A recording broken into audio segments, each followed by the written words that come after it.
Salut, c'est Antoine de Surf Moustache.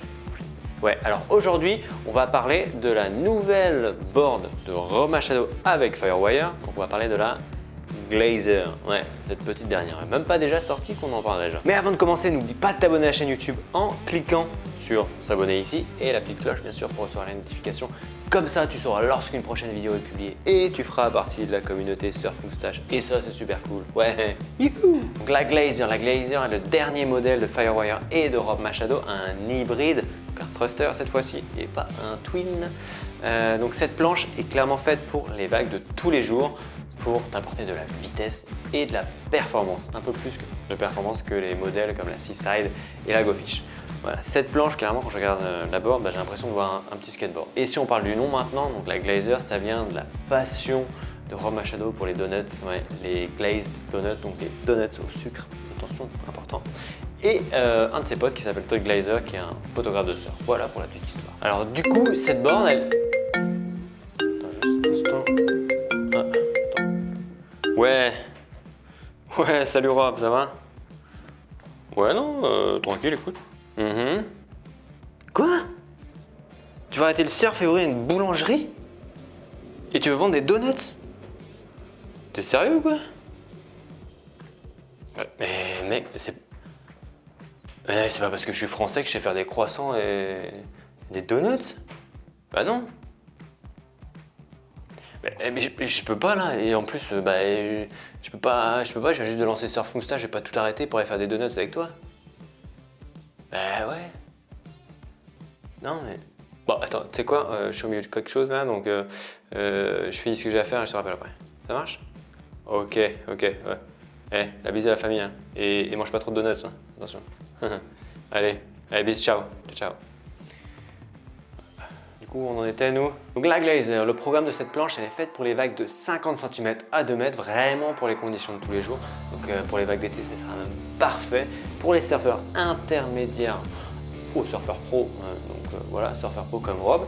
Et du coup, cette planche-là, si toi tu es plus du côté intermédiaire, faut pas hésiter à prendre avec plus de volume. Donc les tailles, ça commence à partir de 5,2, mais toi tu peux prendre beaucoup plus grand si tu as besoin de volume pour avoir de la stabilité, tout simplement. En ce qui concerne la construction c'est construction LFT, Linear Flex Technology. Donc cette construction permet à la planche d'avoir un peu le feeling du shortboard classique, parce qu'on va avoir une latte qui va parcourir la planche du tail jusqu'au nose, et du coup d'avoir ce flex. Et puis aussi, comme c'est une latte en matière dite aerospace composite, donc en matière composite, elle va être assez rigide et avoir une belle mémoire de forme, donc ce qui fait que quand elle va se déformer, elle va revenir vite en place, et du coup ça t'apporte de la performance. Et lorsqu'on regarde l'outline de la Glazer, on peut voir qu'on a une outline parallèle.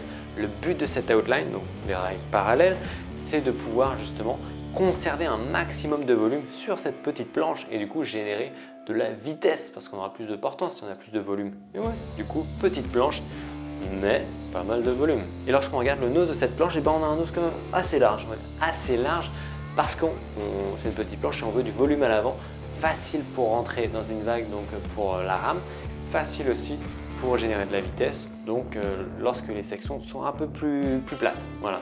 Mais on est toujours plus affiné que sur la Seaside ou la GoFish parce qu'on veut plus de performance.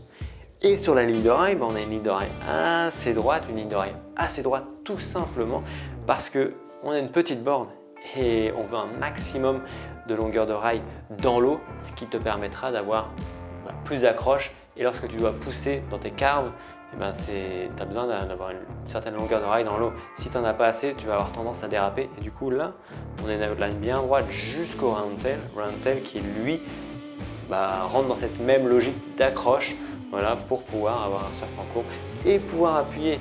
Et puis, comme c'est une petite planche, vraiment avoir cet effet un peu skateboard. C'est pour ça que c'est conçu. Qu'est-ce qui se passe concernant le rocker de cette planche? Globalement, le rocker est faible, avec plus de lift quand même au niveau du nose de cette planche, tout simplement pour travailler la poche de la vague et avoir ce petit côté un peu plus performance. Après, on a une surface assez plate au niveau de ton pied avant parce que tout simplement, tu veux prendre de la vitesse à travers des sections assez plates aussi. Du coup, là, on est plutôt plat. Et à l'arrière, faible rocker également, toujours pour générer de la vitesse. Si on peut se permettre d'avoir un faible rocker comme ça sur toute cette planche, c'est parce qu'elle se surfe de base assez petite et elle est faite pour les vagues de tous les jours, donc un peu passe-partout, les vagues un peu molles, donc c'est tout simplement le programme de cette planche.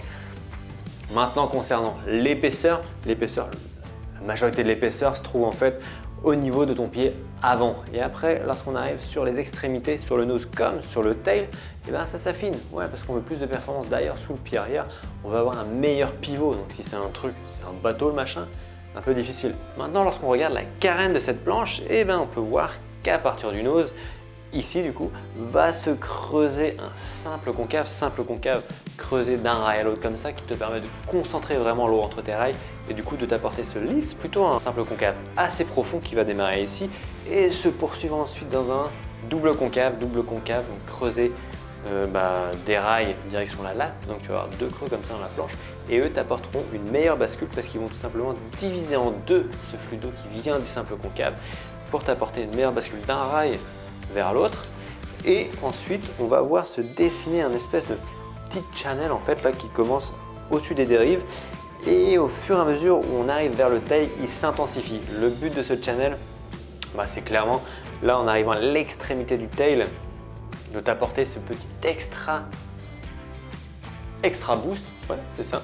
Et lorsque je regarde cette planche, j'ai l'impression qu'il a mixé un peu certaines caractéristiques de la Go Fish et de la Seaside. La Go Fish avec cette espèce de petit channel qui vient se terminer sur le tail parce que la Go Fish elle a clairement un gros channel sur la carène. Donc là on n'a pas le même channel mais c'est inspiration.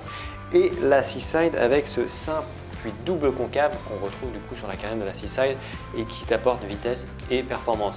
Donc tout ça dans une outline qui elle est plus affinée, round tail, avec un thruster, donc plus une outline performance. Donc vraiment hâte de voir ce que ça peut donner dans l'eau. Ça y est, c'est la fin de cette vidéo. J'espère que tu en sais maintenant davantage sur la Glazer de Rob Machado. Si tu as des questions, direction les commentaires juste en dessous.